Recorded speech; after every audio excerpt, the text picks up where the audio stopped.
Otto of the Silver Hand, Chapter 4. The White Cross on the Hill. Where the glassy waters of the river Rhine, holding upon its bosom a mimic picture of the blue sky and white clouds floating above, run smoothly around a jutting point of land, and Michaelsburg, rising from the reedy banks of the stream, sweeps up with a smooth swell until it cuts sharp and clear against the sky. The stubby vineyards covered its earthy breast, and field and garden and orchard crowned its brow, where lay the monastery of St. Michaelsburg, the white cross on the hill. There within the white walls, where the warm yellow sunlight slept, all was peaceful quietness, broken only now and then by the crowing of a cock, or the clamorous cackle of a hen, the lowering of a kine, or the bleating of goats, and solitary voice in prayer, the faint accord of distant singing, or the resonant toll of the monastery bell from a high-peaked belfry that overlooked the hill and valley and the smooth, far-winding stream. No other sounds broke the stillness, for in this peaceful haven was never heard the clash of armor, the ring of iron-shod hooves, or the hoarse call to arms. All men were not wicked and cruel and fierce in this dark, far-away age. All were not robbers and terror-spreading tyrants, even in that time when men's hands were against their neighbors and war and rapine dwelt in place of peace and justice. Abbot Otto of St. Michaelsburg was a gentle, patient, pale-faced old man. His white hands were soft and smooth, and no one would have thought that they could have known the harsh touch of a sword hilt and lance. And yet, in the days of the Emperor Frederick, the grandson of the great Red Beard, no one stood higher in prowess of arms than he. But all at once, for why no man can tell, a change came over him, and in the flower of his youth and fame and growing power, he gave up everything in life and entered the quiet sanctuary of that white monastery on the hillside, so far away from the tumult of the conflict of the world in which he had lived. Some said that it was because the lady he had loved his brother, and that when they were married, Otto of Walbergen had left the church with a broken heart. But such stories are old songs that have been sung before. Clatter, clatter, jingle, jingle. It was a full-armored knight that came riding up the steep slope that wound from left to right and right to left amid the vineyards on the slope of St. Michaelsburg. Polished helm and corselet blazed in the noon sunlight, for no knight in those days dared to ride the roads except in full armor. In front of him the solitary knight carried a bundle wrapped in the folds of his coarse gray cloak. It was a sorely sick man that rode up the heights of St. Michaelsburg. His head hung upon his breast through the faintness of weariness and pain, for it was the Baron Conrad. He had left his bed of sickness that morning, had saddled his horse in the gray dawn, and his own hands had ridden away into the misty twilight of the forest without the knowledge of anyone except the porter, who, winking and blinking in the bewilderment of his broken slumber, had opened the gates to the sick man, hardly knowing what he was doing, until he beheld his master far away, clattering down the steep bridle path. 8 leagues had he ridden that day, with neither a stop nor a stay. But now at last the end of his journey had come, and he drew nigh under the shade of the great wooden gateway of St. Michaelsburg. He reached up to the knotted rope and gave it a pull, and from within sounded the answering bell of the porter's bell.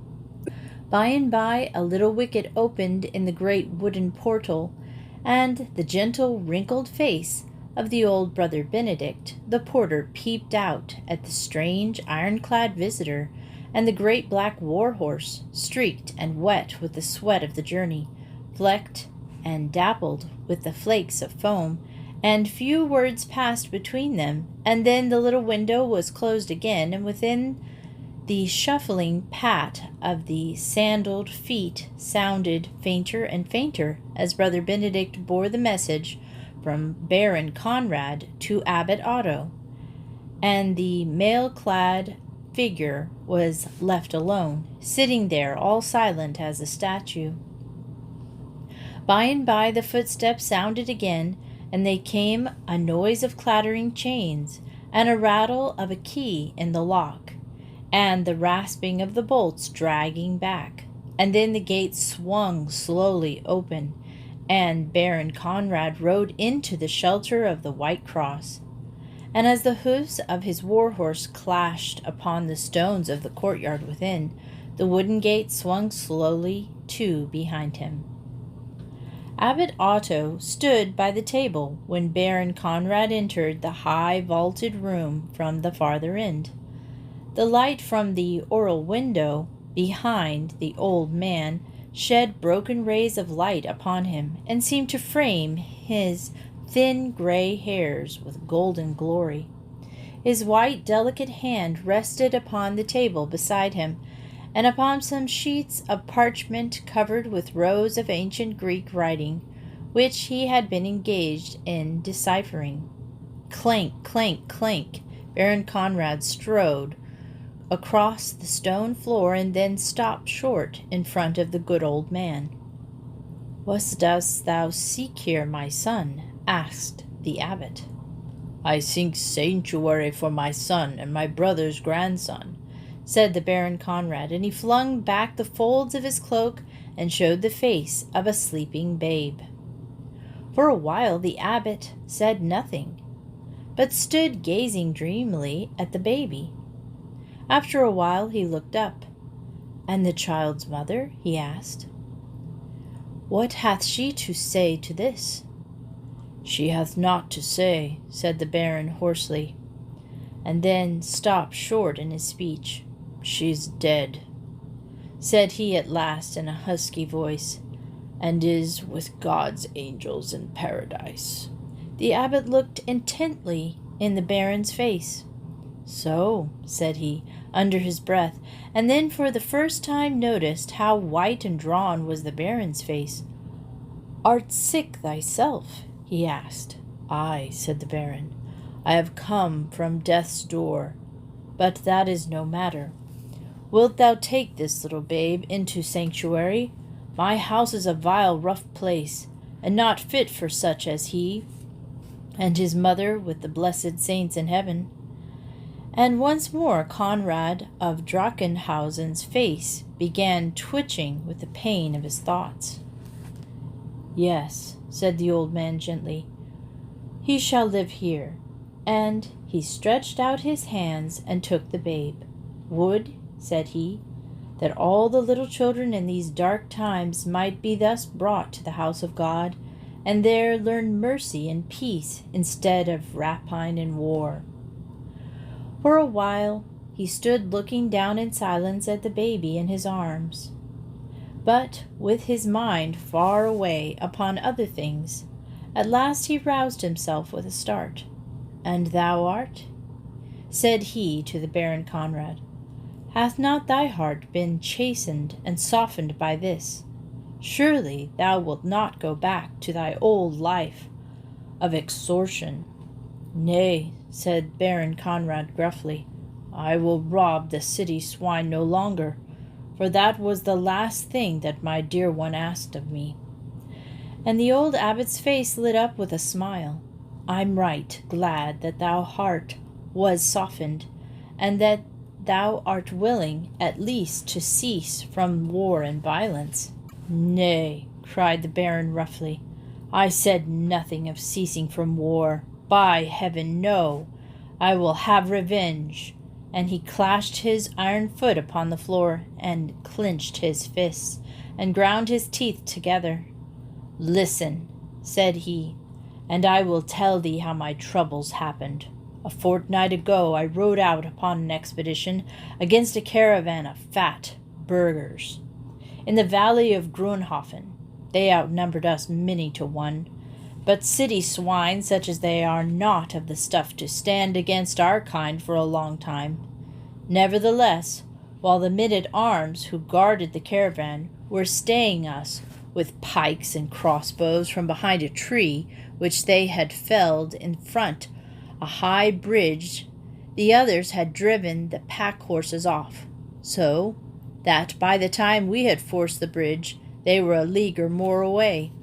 We pushed after them as hard as we were able, but when we came up with them, then we found that they had been joined by Baron Friedrich of Trutstrachen, to whom for 3 years and more the burghers of Grunstadt have been paying a tribute for his protection against others. Then again they made a stand, and this time the Baron Frederick himself was with them. But though the dogs fought well, we were forcing them back, and might have got the better of them, had not my horse stumbled upon a sloping stone, and so fell and rolled over upon me. While I lay there with my horse upon me, Baron Frederick ran me down with his lance, and gave me that foul wound that came so near to slaying me, and did slay my dear wife. Nevertheless, my men were able to bring me out from the press and away, and we had bitten the Trutstrachen's dogs so deep that they were too sore to follow us, so let us go our way in peace. But when those fools of mine brought me to my castle, they bore me laying upon a litter to my wife's chamber. There she beheld me, and thinking me dead, swooned to death, so that she only lay long enough to bless our newborn babe, and name it Otto for you, her father's brother. But by heavens, I will have revenge, root and branch, upon that vile tribe, the Rodburgers of Trutstrachen. Their great-grandsire built that castle in scorn of Baron Caspar in old days. Their grandsire slew my father's grandsire. Baron Nicholas slew 2 of our kindred, and now this Baron Frederick gives me that foul wound and kills my dear wife through my body. Here the Baron stopped short. Then, of a sudden shaking his fist above his head, he cried out, his voice hoarse, I swear by all the saints in heaven, either the red cock shall crow over the roof of Trutstrachen, or else it shall crow over my house. The black dog shall sit on Baron Frederick's shoulders, or else he shall sit on mine. Again he stopped, and fixing his blazing eyes upon the old man, Hearest thou that, priest? He said, and broke into a great boisterous laugh. Abbot Otto sighed heavily, but he tried no further to persuade the other into different thoughts. Thou art wounded, said he at last, and in a gentle voice, at least stay here with us until thou art healed. Nay, said the Baron roughly, I will tarry no longer, than to hear these promises to care for my child. I promise, said the abbot, but lay aside thy armor and rest. Nay, said the Baron, I go back again today. At this the Baron cried out in amazement, Sure, thou wounded man would not take that long journey without a due stay for resting. Think! Night will be upon thee before thou canst reach home again, and the forests are beset with wolves. The Baron laughed. Those are not the wolves I fear, said he. Urge me no further. I must return tonight. Yet, if thou hast a mind to do me a kindness, thou canst give me some food to eat and a flask of your golden Michaelsburg. Beyond these I ask no further favor of any man, be he priest or layman. What comfort I can give thee thou shalt have, said the abbot, in his patient voice, and so left the room to give the needful order, bearing the babe with him. Chapter 5. How Otto dwelt at Michaelsburg. So the poor little motherless waif lived among the old monks at White Cross on the hill, thriving and growing apace until he had reached 11 or 12 years of age, a slender, fair-haired little fellow with a strange, quiet, serious manner. Poor little child, old Brother Benedict would sometimes say to the others. Poor little child, the troubles in which he was born must have broken his wits like a glass cup. What think ye, he said to me today? Dear Brother Benedict, said he, dost thou shave thy hair off at the top of thy head, so that the dear God may see the thoughts the better? Think of that now. And the good old man shook with silent laughter. When such talk came to the good father's abbot's ears, he smiled quietly to himself. It may be, said he, that the wisdom of the little child flies higher than our heavy wits can follow. At least Otto was not slow with his studies, and Brother Emmanuel, who taught him his lessons, said more than once that if his wits were cracked in other ways, they were sound enough in Latin. Otto, in a quaint, simple way which belonged to him, was gentle and obedient to all. But there was one among the brethren of St. Michaelsburg whom he loved far above all the rest, Brother John, a poor, half-witted fellow of some 25 or 30 years of age. When a very little child, he had fallen from his nurse's arms and hurt his head, and as he grew up his boyhood, and showed that his wits had been addled by his fall, his family knew not what else to do with him, and so sent him off to the monastery of St. Michaelsburg, where he lived his simple, witless life upon a sort of sufferance, as though he were a tame, harmless animal. While Otto was still a little boy, he had been given into Brother John's care, whereafter, and until Otto had grown old enough to care for himself, poor Brother John never left his little charge night or day. Oftentimes the good Father Abbot, coming into the garden, where he loved to walk alone in his meditations, would find the poor simple brother sitting under the shade of the pear tree, close to the beehives, rocking the little baby in his arms, singing strange, crazy songs to it, and gazing far away into the blue, empty sky with his curious, pale eyes. Although, as Otto grew up into boyhood, his lessons and his tasks separated him from Brother John, the bond between them seemed to grow stronger rather than weaker. During the hours that Otto had for his own, they were scarcely ever apart. Down in the vineyard, where the monks were gathering the grapes of the vintage, in the gardens or in the fields, the two were always seen together, either wandering hand in hand or seated in some shady nook or corner.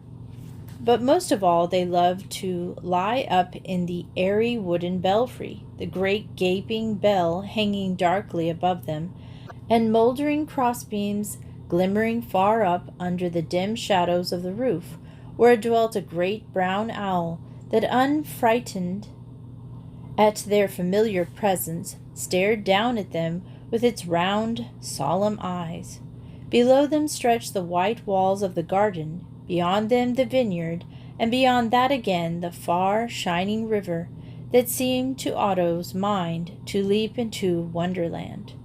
There the two would lie upon the belfry floor by the hour, talking together of strange things. I saw the dear angel Gabriel again yesterday morn, said Brother John.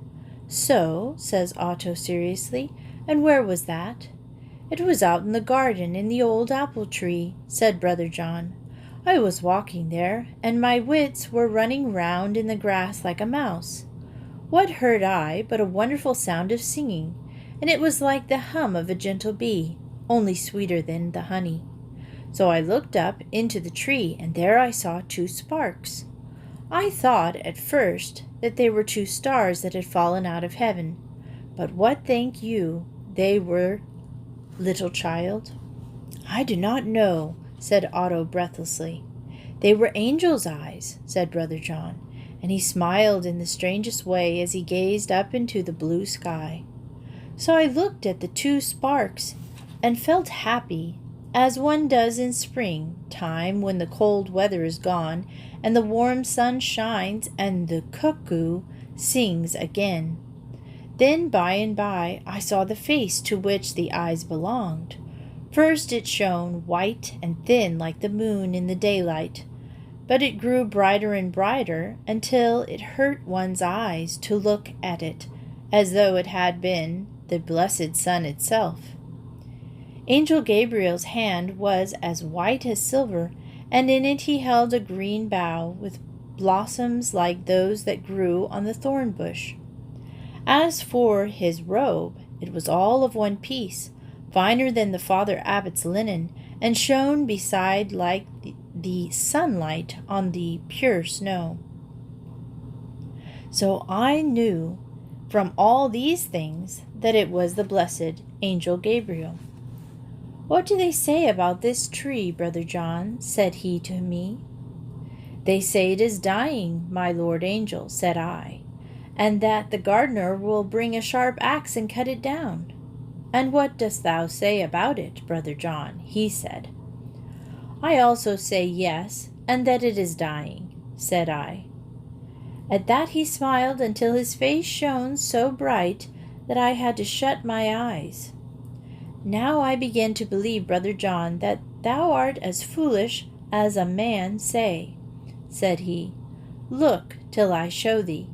And thereat I opened mine eyes again. Then Angel Gabriel touched the dead branches with the flowery twig that he held in his hand, and there was the dead wood all covered with green leaves and fair blossoms and beautiful apples as yellow as gold, each smelling more sweetly than a garden of flowers, and better to taste than the white bread and honey. They are souls of the apples, said the good angel. They can never wither and die. Then I'll tell the gardener that he shall not cut the tree down, said I.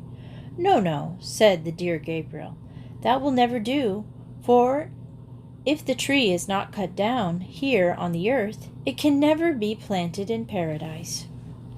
Here Brother John stopped short in his story and began singing one of his crazy songs as he gazed with his pale eyes far away into nothing at all. But tell me, Brother John, said little Otto in a hushed voice, what else did the good angel say to thee?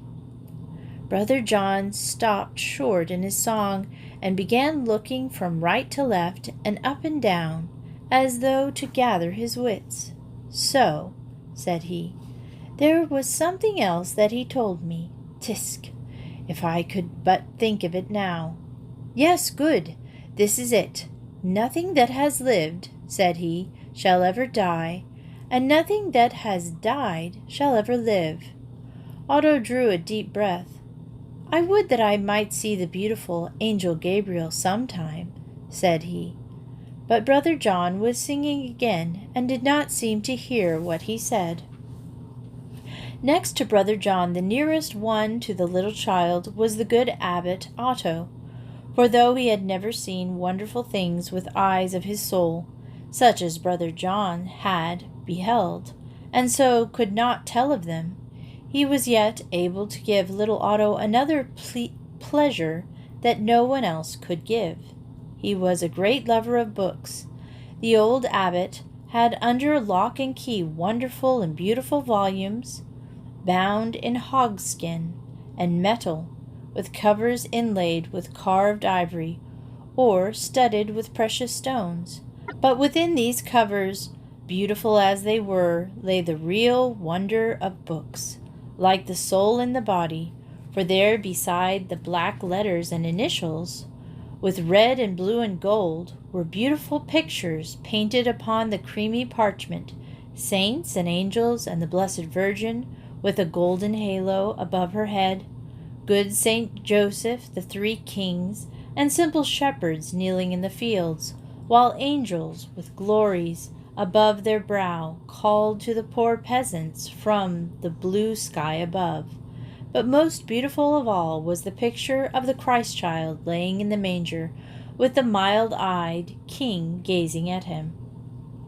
Sometimes the old abbot would unlock the iron-bound chest where these treasures lay hidden, and carefully and lovingly, brushing the few grains of dust from them, would lay them upon the table beside the oriel window in front of his little namesake, allowing the little boy freedom to turn the leaves as he chose. Always it was the one picture that little Otto sought, the Christ child in the manger with the Virgin, Saint Joseph, and the shepherds and the kine. As he would hang breathlessly gazing and gazing upon it, and old abbot would sit watching him with faint, half-sad smile flickering around his thin lips and his pale, narrow face. It was a pleasant, peaceful life, but by and by the end came. Otto was now nearly 12 years old. One bright, clear day, near the hour of noon, little Otto heard the porter's bell sounding below in the courtyard. Dong, dong. Brother Emmanuel had been appointed as the boy's instructor, and just then Otto was saying his lessons in the good monk's cell. Nevertheless, at the sound of the bell, he picked up his ears and listened for a visitor as a strange matter, and that out-of-the-way place, and he wondered who it could be. So while his wits wandered, his lessons lagged. Postera phobea lusterbat lamped terras, continued Brother Emmanuel, inexorably running his honey-fingered nail beneath the line, humantenque aurora polo dimmaverat umbram. The lesson dragged along. Just then a sandaled footstep sounded without, in the stone corridor, and a light tap fell upon Brother Emmanuel's door. It was Brother Ignatius, and the abbot wished little Otto to come to the refectory. As they crossed the courtyard, Otto stared to see a group of mail-clad men at arms, some sitting upon their horses, some standing by the saddle-bow. "Yonder is the young baron," he heard one of them say in a gruff voice, and whereupon all turned and stared at him. A stranger was in the refectory, standing beside the good old abbot while food and wine were being brought and sat upon the table for his refreshment. A great, tall, broad-shouldered man beside whom the abbot looked thinner and slighter than ever. The stranger was clad all in polished and gleaming armor of plate and chain, over which was drawn a loose robe of gray woolen stuff, reaching to the knees, and bound about the waist by a broad leathern sword-belt. Upon his arm he carried a great helmet, which he had just removed from his head. His face was weather-beaten and rugged, and on his lip and chin was a bristling beard, once red, now frosted with white. Brother Ignatius had bidden Otto to enter, and had then closed the door behind him, and now as the lad walked slowly up the long room, he gazed with round, wondering blue eyes at the stranger. "Dost know who I am, Otto?" said the mail-clad knight, in a deep, growling voice. "Methinks you are my father, sir," said Otto.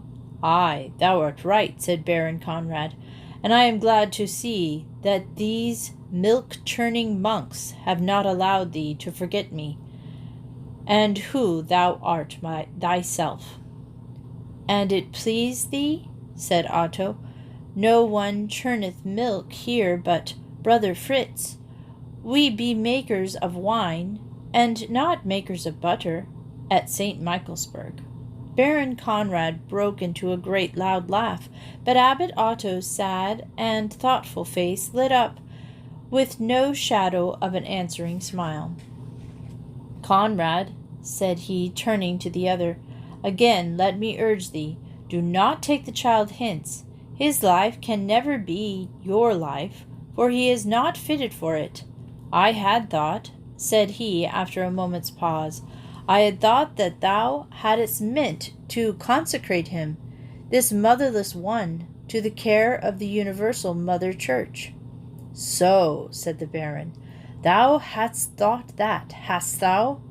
Thou hast thought that I had intended to deliver over this boy, the last of the Wulfs, to arm the Church? What then was to become of our name and the glory of our race, if it was to end with him in a monastery?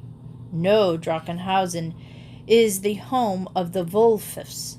There the last of the race shall live as his sires have lived before him, holding to his rights by the power and the might of his right hand.